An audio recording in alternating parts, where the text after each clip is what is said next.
ಬೆಂಗಳೂರಿನಲ್ಲಿ ಧರೆಗುರುಳಿದ ಬೃಹತ್ ಮರ, ಇಬ್ಬರಿಗೆ ಗಾಯ ಆಗಿದೆ. ಅತ್ತಿಗುಪ್ಪೆ ಮೆಟ್ರೋ ನಿಲ್ದಾಣದ ಸಮೀಪ ನಡೆದಿರೋದು ಘಟನೆ. ಗಾಳಿ ಮಳೆ ಏನೂ ಇಲ್ಲದೇನೆ ಧರೆಗೆ ಉರುಳಿದ ಬೃಹತ್ ಮರ. ನಿನ್ನೆ ಮಧ್ಯಾಹ್ನ 2 ಗಂಟೆ ಸುಮಾರಿಗೆ ನಡೆದಿರೋದು ಘಟನೆ. ಮರ ಬೀಳುವ ಬಗ್ಗೆ ಹಲವು ಬಾರಿ ಜಿಬಿಎಗೆ ಸ್ಥಳೀಯರ ದೂರು, ಆದರೂ ನಿರ್ಲಕ್ಷ್ಯ ವಹಿಸಿರುವುದು ಜಿಬಿಎ ಅಧಿಕಾರಿಗಳು.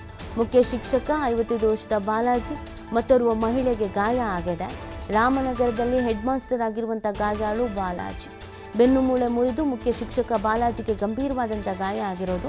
ಮರ ಬಿದ್ದ 200 ಮೀಟರ್ ದೂರದಲ್ಲೇ ಇರುವಂಥದ್ದು ಖಾಸಗಿ ಶಾಲೆ ಬಿಡುವ ವೇಳೆ ಮರ ಬಿದ್ದಿದ್ರೆ ಸಂಭವಿಸ್ತಾ ಇತ್ತು ದುರಂತ. ನೋಡಿ, ನಮ್ಮಲ್ಲಿ ಇದೊಂದು ಸಮಸ್ಯೆ. ಈಗಾಗಲೇ ಕೆಲವು ಕಾಂಪೌಂಡ್ ಬಿದ್ದಾಗ, ಮರಗಳು ಬಿದ್ದಾಗ ಇಲ್ಲೆಲ್ಲ ಅಲರ್ಟ್ ಆಗಬೇಕು ಅಂತ ಅಲರ್ಟ್ ಆಗ್ತಾರೆ, ಆದ್ರೂ ಎಷ್ಟೇ ನಿರ್ಲಕ್ಷ್ಯನೂ ವಹಿಸ್ತಾರೆ. ನೋಡಿ, ಇದೀಗ ಮುಖ್ಯ ಶಿಕ್ಷಕ ಬಾಲಾಜಿ ಮತ್ತು ಮತ್ತೋರ್ವ ಮಹಿಳೆ ಗಾಯ ಆಗಿದೆ. ಅವರ ಬೆನ್ನು ಮೂಳೆಗೆ ಜಾಸ್ತಿ ಗಾಯ ಆಗಿದೆಯಂತೆ. ಹೆಡ್ ಮಾಸ್ಟರ್ ಆಗಿ ಅವರು ಕಾರ್ಯನಿರ್ವಹಿಸ್ತಾ ಇದ್ರು.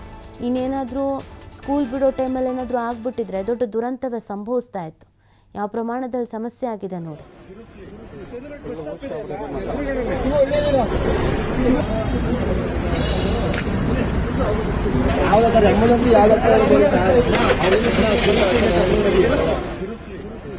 ಮೆಟ್ರೋ ಹತ್ರ ಮರ ಬಿದ್ದು ಏಟಾಗಿರೋದು ಒಂದು